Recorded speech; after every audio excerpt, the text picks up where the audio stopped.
कानपुर से करीब 15 किलोमीटर दूर रूमा के पास पूर्वा एक्सप्रेस पटरी से उतरी। हावड़ा से नई दिल्ली जा रही थी ट्रेन।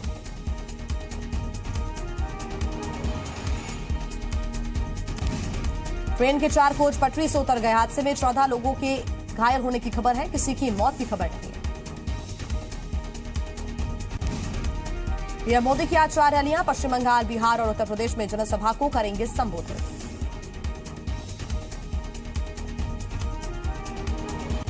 आज कर्नाटका और केरल के दौरे पर बीजेपी अध्यक्ष अमित शाह कर्नाटक के शिमोगा और केरल के पथनमथिट्टा में रोड शो करेंगे।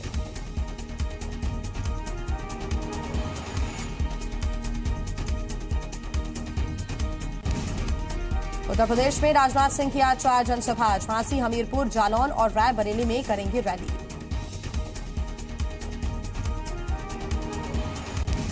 केरल में भी राहुल गांधी के लिए वोट मांगेंगी प्रियंका गांधी वाड्रा। आज वायनाड में प्रियंका करेंगी चुनाव प्रचार। केंद्रीय मंत्री स्मृति ईरानी का आज वायनाड में रोड शो। बीजेपी प्रत्याशी के लिए वोट की अपील करेंगी। उत्तर प्रदेश में सीएम योगी आदित्यनाथ की 3 रैलियां। मुरादाबाद, फर्रुखाबाद और कन्नौज में जनसभा करेंगे। उत्तर प्रदेश में बीएसपी प्रमुख मायावती की आज 2 रैलियां। रामपुर और फिरोजाबाद में जनसभा करेंगी। कांग्रेस अध्यक्ष राहुल गांधी की 2 राज्यों में 3 रैलियां। छत्तीसगढ़ में 2 और बिहार के सुपौल में जनसभा करेंगे। कांग्रेस अध्यक्ष राहुल गांधी आज छत्तीसगढ़ में हुंकार भरेंगे। तीसरे और आखिरी चरण के प्रचार के लिए राहुल गांधी आज छत्तीसगढ़ आ रहे हैं। राहुल गांधी आज बिलासपुर और दुर्ग लोकसभा सीट पर प्रचार करेंगे। इसको लेकर सुरक्षा के कड़े इंतजाम किए गए हैं। राहुल गांधी के आगमन को लेकर कांग्रेस कार्यकर्ताओं में भी खासा उत्साह नजर आ रहा है। मध्य प्रदेश के मुख्यमंत्री कमलनाथ लगातार चुनावी प्रचार कर रहे हैं। सीएम कमलनाथ आज सिवनी और छिंदवाड़ा में जनसभा करेंगे।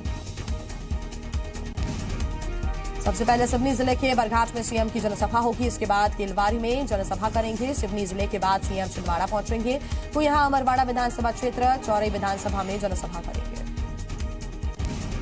मध्य प्रदेश के पूर्व सीएम शिवराज सिंह चौहान आज छत्तीसगढ़ के दौरे पर रहेंगे। शिवराज सिंह चौहान छत्तीसगढ़ के अंबिकापुर, बलरामपुर, सूरजपुर, रायपुर में जनसभा को संबोधित करेंगे। सबसे पहले वो अंबिकापुर जाएंगे। यहां से वो बलरामपुर रवाना होंगे। यहां वो शंकरगढ़ में आयोजित जनसभा को संबोधित करेंगे। इसके बाद सूरजपुर जिले के श्यामपुर में आयोजित आम सभा को संबोधित करेंगे। सबसे अंत में रायपुर जिले के पुरा गांव में आयोजित आम सभा को संबोधित करेंगे। छत्तीसगढ़ के पूर्व मुख्यमंत्री रमन सिंह भी लगातार चुनाव प्रचार कर रहे हैं। रमन सिंह आज जशपुर, जांजगीर, बालौदाबाजार और रायपुर में जनसभा का प्रचार करेंगे।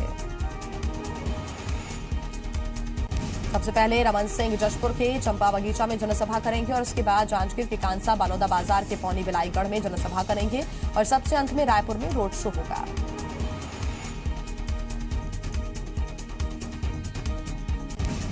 छत्तीसगढ़ के पूर्व सीएम रमन सिंह ने बेमेतरा जिले के नवागढ़ में चुनावी सभा को संबोधित किया। रमन सिंह ने बीजेपी प्रत्याशी विजय बघेल के पक्ष में भी वोट डालने की अपील की। इस दौरान रमन सिंह ने कांग्रेस पर जमकर निशाना साधा। उन्होंने कहा कि कांग्रेस का घोषणा पत्र देश विरोधी है। छत्तीसगढ़ में कांग्रेस सरकार के 100 दिन में हालत खराब हो गई। छत्तीसगढ़ का खजाना खाली हो चुका है। बीजेपी के राष्ट्रीय महामंत्री और छत्तीसगढ़ के प्रदेश प्रभारी डॉक्टर अनिल जैन आज प्रदेश दौरे पर रहेंगे और इस दौरान वो रायपुर, अंबिकापुर और बिलासपुर जिले का भी दौरा करेंगे। वो यहाँ कई स्थानीय कार्यक्रमों में भी हिस्सा लेंगे। इसके अलावा बीजेपी कार्यकर्ताओं के साथ बैठक कर चुनावी रणनीति भी तैयार करेंगे। रात तक बैठकों का सिलसिला चलता रहेगा।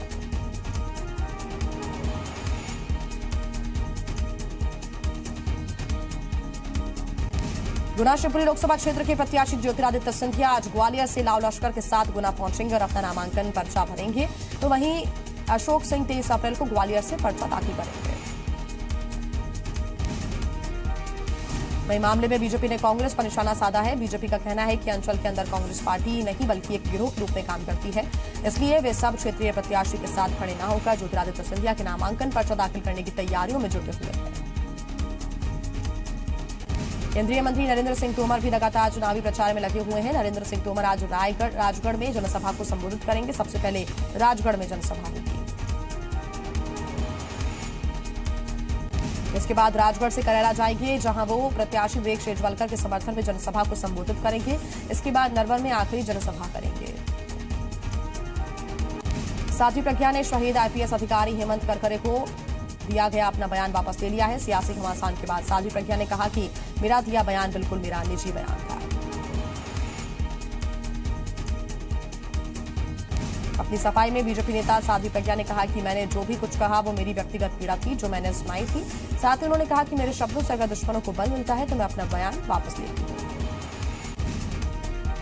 बता दें कि साध्वी प्रज्ञा ने अपने बयान में कहा था कि आईपीएस अधिकारी हेमंत करकरे उनके दिए श्राप की वजह से 26/11 के मुंबई आतंकी हमलों के दौरान मारे गए थे। वहीं इससे पहले साध्वी प्रज्ञा के बयान से बीजेपी ने इस बयान से खुद को अलग कर लिया था। साध्वी प्रज्ञा ने अब भले अपना बयान वापस ले लिया हो, लेकिन सीएम कमलनाथ ने भी साध्वी प्रज्ञा सिंह के हेमंत करकरे पर दिए गए बयान की निंदा की। उन्होंने कहा कि ये वर्दी में जो लोग हैं सबका अपमान है। शहीद हेमंत करकरे को लेकर साध्वी प्रज्ञा के बयान की छत्तीसगढ़ आईपीएस एसोसिएशन ने भी ट्वीट कर निंदा की है। आईपीएस आरके विज ने भी ट्वीट किया और निंदा की। साध्वी प्रज्ञा ठाकुर ने चुनाव प्रचार शुरू कर दिया है। साध्वी प्रज्ञा आज अपने लोकसभा क्षेत्र के गोविंदपुरा विधानसभा क्षेत्र में प्रचार करेंगी। प्रत्याशी की घोषणा के बाद वो यहां पहली बार जनसंपर्क अभियान पर निकलेंगी। मध्य प्रदेश में बीजेपी इंदौर सीट को लेकर अभी असमंजस में है। सुमित्रा महाजन प्रत्याशी के नाम को लेकर दिल्ली में आला कमान से चर्चा कर रही है। सूत्रों के हवाले से खबर है कि सुमित्रा महाजन और पीएम मोदी की मुलाकात और बेनतीजा रही। सियासी गलियारों में हलचल है कि ताई अपनी पसंद का प्रत्याशी चाहती है। बीजेपी इंदौर में शहरी और ग्रामीण मतदाताओं की पसंद का प्रत्याशी उतारना चाहती है, जिसके नाम पर संघ भी हरी झंडी दिखा दे। फिलहाल सुमित्रा महाजन दिल्ली में ही और कैंडिडेट सिलेक्शन को लेकर लगातार मंथन कर रही है। ग्वालियर लोकसभा सीट पर विजय हासिल करने के लिए कांग्रेस संगठन ने क्षेत्र के 3 मंत्रियों को चुनाव जितवाने की अहम जिम्मेदारी दी है।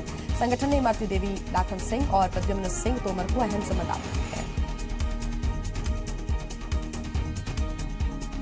तीनों ही मंत्री शहर से दूरियां बनाए हुए हैं। राजनीतिक गलियारों से खबर है कि अशोक सिंह दिग्विजय सिंह खेमे से आते हैं, तो वहीं तीनों ही मंत्री सिंधिया खेमे के हैं। बीजेपी का कहना है कि चुनाव आयोग ने चौकीदार चोर है किनारे पर रोक लगाई है। बीजेपी ने सागर कलेक्टर से मंत्री सज्जन सिंह वर्मा और मंत्री गोविंद सिंह राजपूत को चुनाव प्रचार से प्रतिबंध करने की मांग की है।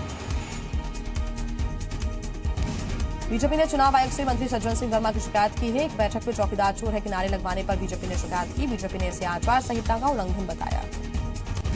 बुंदेलखंड में एक बार फिर संगीनों के साय में बारात निकली। घटना छतरपुर के हरपालपुर थाना क्षेत्र के काकुनपुरा की है, जहां गांव के रहने वाले श्रीपत अहिरवार के बेटे शशि अहिरवार की बारात जालौन जानी थी। आशंका थी कि गांव के दबंग दूल्हे को घोड़ी पर चढ़कर बारात को गांव में घुसने नहीं देंगे, लिहाजा उन्होंने पहले ही थाने में लिखित आवेदन देकर सुरक्षा मांगी, जिसके बाद पुलिस की सुरक्षा में गांव में बारात का भ्रमण करवाया गया और बारात के दौरान कोई अनहोनी नहीं हुई।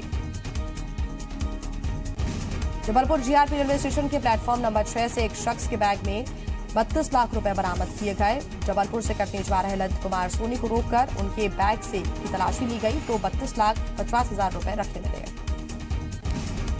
बैग में 500 रुपए की नोटों की गड्डी थी। जीआरपी के जवान ने अपने वरिष्ठ अधिकारियों को सूचित किया। मामले में ललित का कहना है कि वह कटनी निवासी राकेश सोनी के यहाँ काम करता है, जहाँ सोने चांदी का काम होता है और आज सुबह वो सोना चांदी लेकर जबलपुर बेचने आया था, जिसके बाद 32,50,000 रुपए लेकर वह कटनी जा रहा था। ग्वालियर शहर में तमाम लोग अपने केबल कनेक्शन को लेकर खासे परेशान हैं। लोगों का कहना है कि बिजली विभाग आए दिन केबल ऑपरेटर्स के तार काट देता है, जिसकी वजह से वो अपने पसंदीदा प्रोग्राम्स नहीं देख पाते हैं।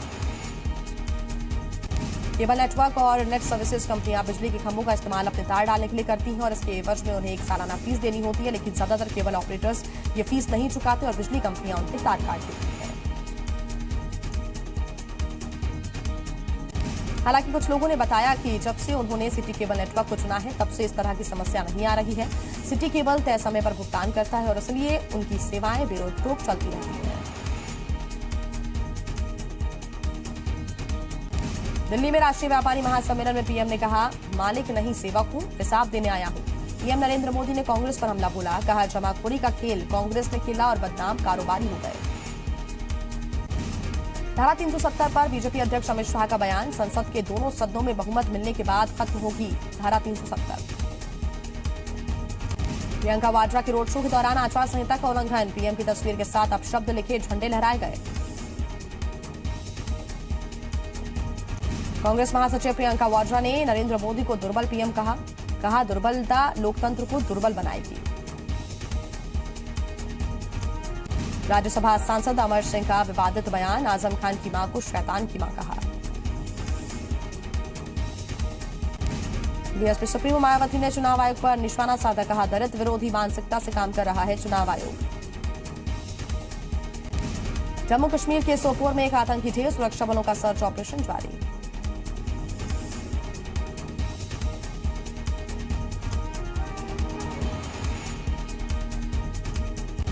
पूर्व सीएम एनडी तिवारी के बेटे की मौत का खुलासा, रिपोर्ट के मुताबिक गला दबाने से दम घुटा।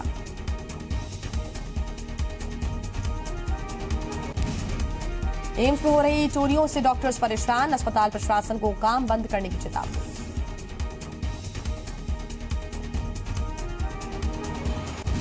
राजस्थान के श्रीगंगानगर में पानी में डूबे 3 आर्मी ऑफिसर, सभी अफसर अभ्यास कर रहे थे। हैम्पशायर से खेलने के लिए बीसीसीआई से अजिंक्य रहाणे ने अनुमति मांगी, वर्ल्ड कप टीम में शामिल नहीं होने के बाद फैसला लिया। साउथ अफ्रीका में बारिश की वजह से चर्च की दीवार गिरी, 13 लोगों की मौत, 29 लोग घायल। सूडान के रक्षा मंत्रालय परिसर में लोगों का प्रदर्शन, महंगाई को लेकर नाराजगी जाहिर की। जापान में बुजुर्ग कार ड्राइवर ने 2 लोगों को कुचला, हादसे में बच्ची और उसकी मां की मौत, 8 लोग घायल। फिल्म भारत का एक और पोस्टर रिलीज, ईद के मौके पर फिल्म होगी रिलीज।